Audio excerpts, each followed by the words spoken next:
Bismillahirrahmanirrahim. Assalamualaikum warahmatullahi wabarakatuh.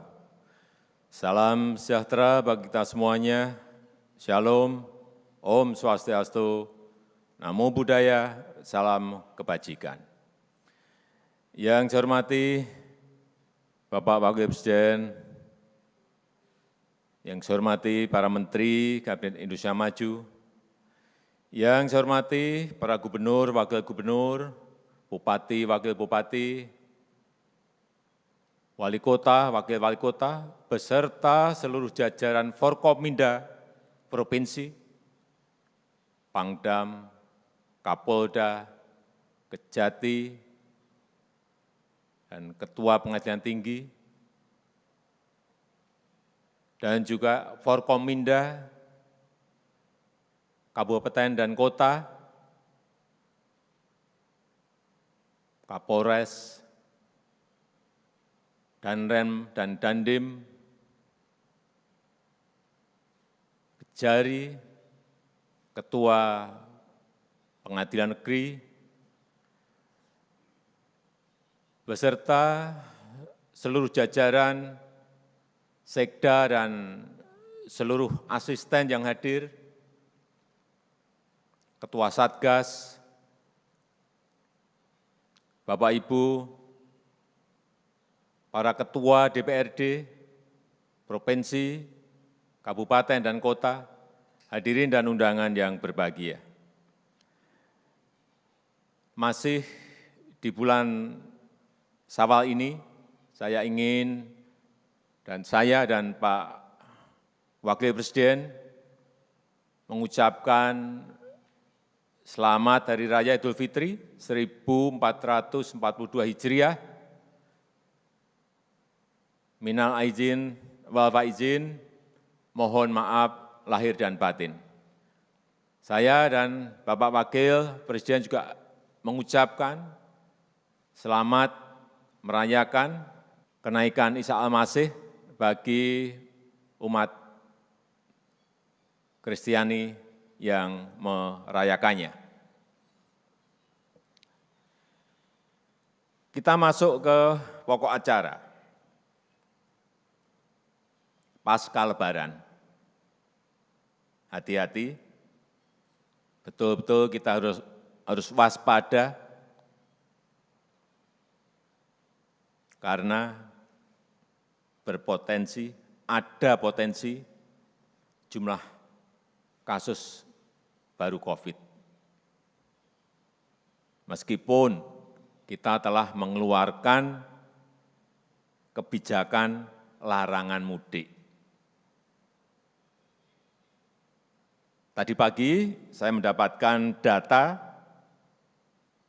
saya terima, terdapat sekitar 1,5 juta orang yang mudik dalam kurun waktu 6 Mei sampai 17 Mei. Awal-awal dulu saya sampaikan ada 33% masyarakat yang berkeinginan untuk mudik ke kampung halaman. Kemudian ada larangan, dilarang mudik, turun menjadi 11%. Setelah sosialisasi turun lagi menjadi 7%. Dan saat pelaksanaan karena ada penyekatan turun menjadi 1,1%. Memang 1,1 kelihatannya kecil sekali, tetapi kalau dijumlah ternyata masih gede sekali, 1,4 sekian, 1,5 juta orang yang masih mudik. Oleh sebab itu, kita berharap, meskipun saya melihat kemarin di tempat wisata juga ramai, mudik tadi saya sampaikan 1,5 juta, kita berharap kasus aktifnya kita tidak ingin sebesar pada tahun-tahun lalu. Karena apa?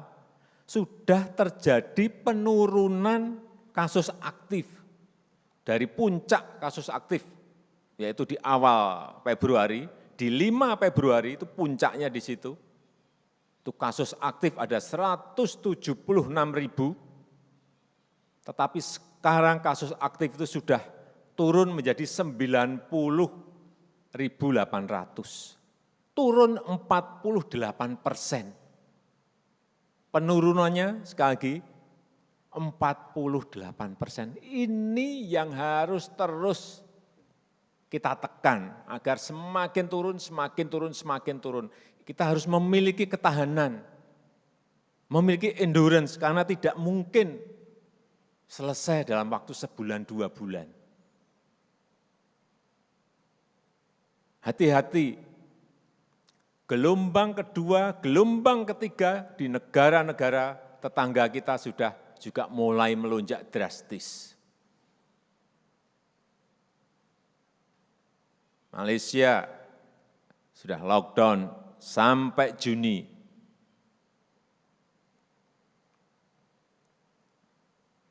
Singapura juga sudah lockdown sejak Mei dan semakin ketat pada minggu-minggu kemarin. Kita harus melihat tetangga-tetangga kita. Dan kasus per provinsi, data-datanya sekarang kita komplit. Hati-hati provinsi yang ada di Sumatera. 15 provinsi mengalami kenaikan, ini hati-hati.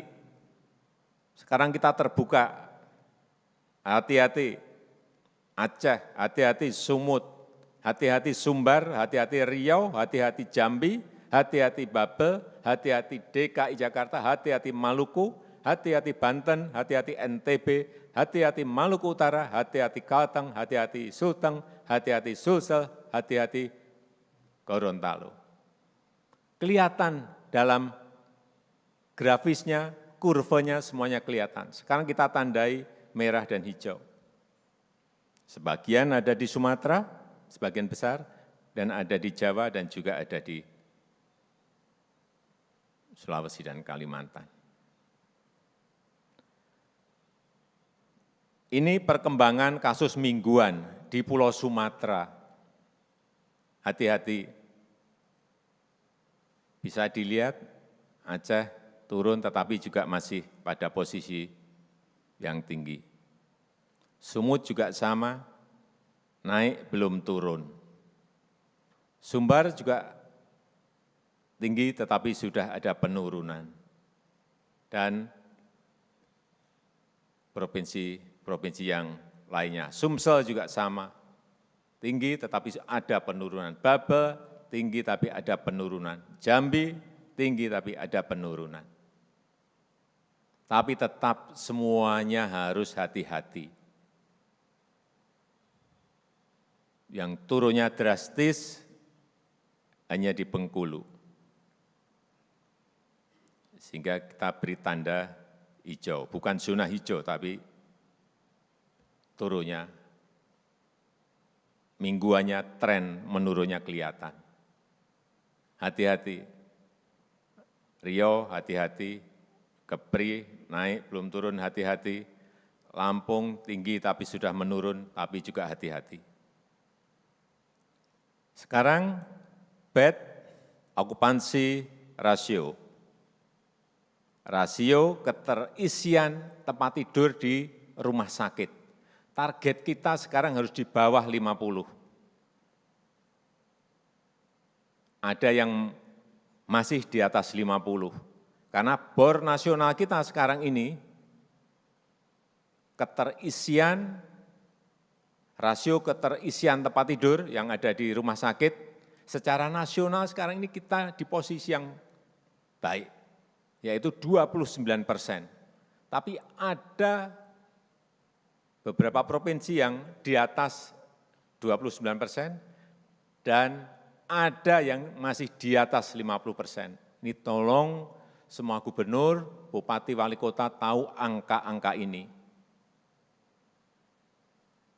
3 provinsi, hati-hati, Sumut bornya 56%, Kepri bornya 53%, Riau bornya 52%. Kalau yang masuk ke rumah sakit banyak, artinya memang harus hati-hati, super hati-hati. Karena bor nasional sudah turun 29%, pernah dulu di angka di atas 80%. Dan juga yang sering saya pakai untuk patokan itu Wisma Atlet. Karena ini memang yang banyak menampung pasien, Wisma Atlet. Pernah di September 2020 di atas 90%, saya ingat betul, dan saya takut betul. Sudah di atas 90%, artinya 2 minggu ke depan tidak bisa turun, sudah penuh, dan bisa kolaps rumah sakit kalau sudah di atas angka itu. Tetapi sekarang, pagi tadi saya telepon, saya kalau enggak telepon malam, hari pasti pagi. Pagi tadi saya telepon Wisma Atlet yang dulu sempat di atas 90%, hari ini di angka 15,5%.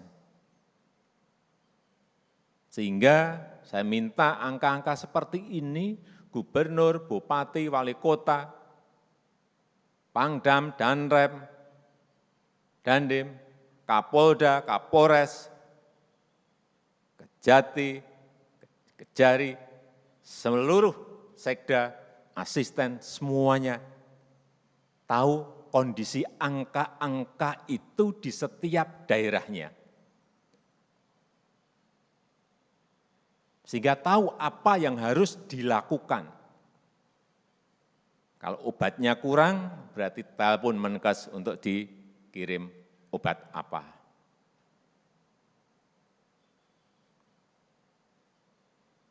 Kalau vaksin masih punya kemampuan untuk disuntikkan, terutama bagi lansia, vaksinnya enggak ada, telepon Menteri Kesehatan. Saya melihat dari grafis dan kurva yang ada, mobilitas masyarakat di hari Lebaran kemarin, di tempat-tempat wisata ini naik tinggi sekali. 38% sampai 100,8%. Hati-hati, 2 minggu ke depan ini semuanya harus hati-hati. Karena ada kenaikan, ini artinya mobilitas indeksnya naik 38 sampai 100,8%.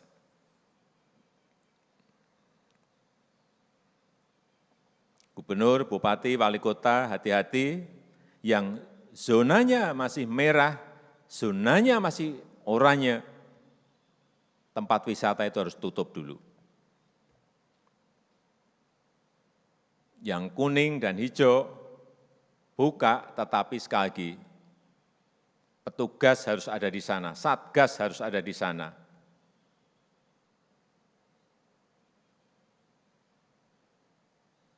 Sehingga protokol kesehatan secara ketat tetap harus dilaksanakan. Tidak boleh lepas manajemen, lepas tata kelola kita.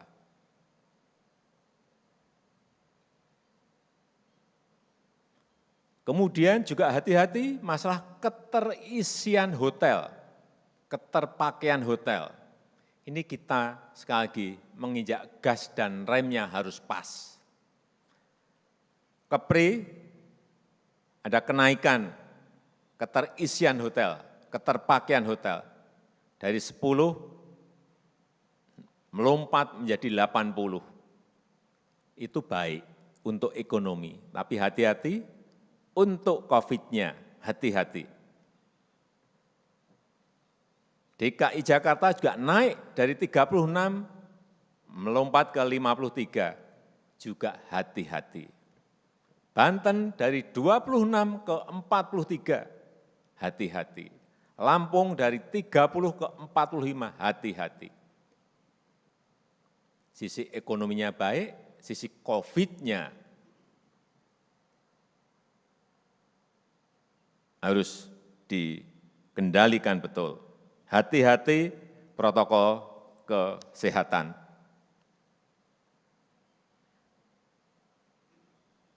Kalau dua-duanya bisa dikelola dengan baik, dikendalikan dengan manajemen yang ketat, ya ini baik-baik saja mengenai keterisian kamar-kamar hotel. Tetapi kalau tidak bisa mengendalikan, hati-hati.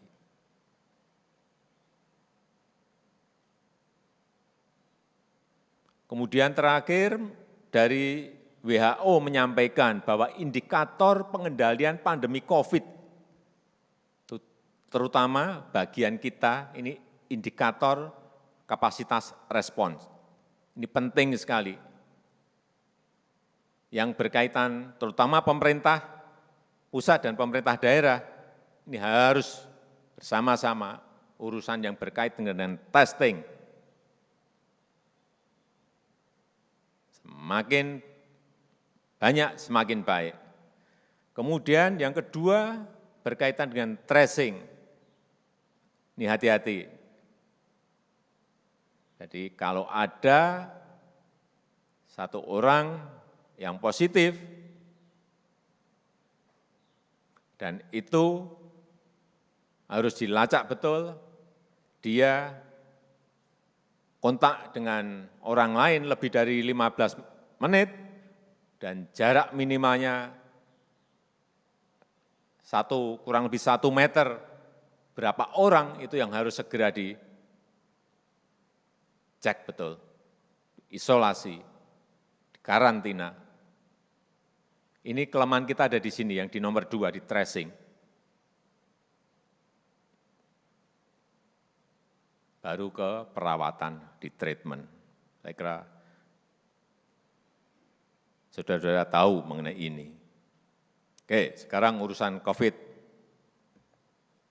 Udah, kemudian saya akan tambah sedikit mengenai ekonomi. Kita tahu di kuartal pertama 2020 kita masih tumbuh positif 2,97%. Kemudian di kuartal kedua, Maret awal kita ketemu 2 orang. Yang pertama terkena COVID, kemudian kuartal kedua, April, Mei, Juni, kuartal kedua 2020 turun menjadi minus 5,32. Masuk ke kuartal ketiga 2020, lebih baik, pertumbuhan ekonomi kita minus 3,49. Dan di kuartal keempat, kita masih minus 2,19. Masuk ke 2021, kuartal pertama, berarti Januari, Februari, Maret. Sudah ada perbaikan, tapi kita masih di angka minus 0,74. Masih minus, hati-hati, kuartal pertama kita masih minus 0,74. Target kita, ini target ekonomi nasional ini didapat dari agregat kumpulan pertumbuhan ekonomi yang ada di provinsi, kabupaten, dan kota. Jadi seluruh gubernur, bupati, dan wali kota memiliki tanggung jawab yang sama dalam berkontribusi terhadap pertumbuhan ekonomi nasional kita. Target kita di kuartal kedua, saya sudah memberikan target, kurang lebih harus di atas 7%, bayangkan. Dari minus 0,74, saya minta di atas 7%. Tapi indikasi ke arah sana ada, tergantung kerja keras kita bersama. Tadi pagi saya mendapatkan laporan, periode Idul Fitri itu ada peredaran uang kartal itu 154,5 triliun, 154,5 triliun. Dibanding 2020, Idul Fitri 2020, ada kenaikan 41,5%, 41%. kenaikannya. Ini positif, ini menambah optimisme kita, tetapi hati-hati masalah COVID. Kemudian kalau kita lihat pertumbuhan ekonomi kuartal pertama per provinsi. Semuanya negatif, yang positif hanya Riau. Riau itu positif 0,41. Kuartal pertama ini. Papua, ini positif 14,28. Ini memang paling tinggi Papua, 14,28. Sulteng 6,26%. Jogja 6,14%. Ini yang saya sampaikan yang positif-positif. Sulut 1,87%. Sultra 0,06%. NTT 0,12%. Papua Barat 1,47%, Bangka Belitung 0,97%, Maluku Utara 13,45%. Yang lain masih negatif semuanya. Berarti yang positif tadi ada 1, 2, 3, 4, 5, 6, 7, 8, 9, 10. 10 provinsi yang positif, artinya yang 24 masih negatif semuanya. Dan kita harus bekerja keras, optimis, agar di kuartal kedua target kita kurang lebih di atas 7% tadi bisa kita peroleh. Semua provinsi kita harapkan sudah positif di kuartal kedua ini. Tapi hati-hati, urusan COVID tetap harus ditekan. Jangan hanya melihat satu sisi ekonomi, tidak melihat sisi kesehatan. Dua-duanya harus dijalankan beriringan. Saya rasa itu yang bisa saya sampaikan pada kesempatan yang baik ini. Dan sekali lagi, apa yang saya sampaikan tadi supaya menjadi basis data dan menjadikan kita semangat semuanya dalam menyelesaikan baik persoalan ekonomi maupun persoalan COVID. Saya tutup, terima kasih. Wassalamualaikum warahmatullahi wabarakatuh.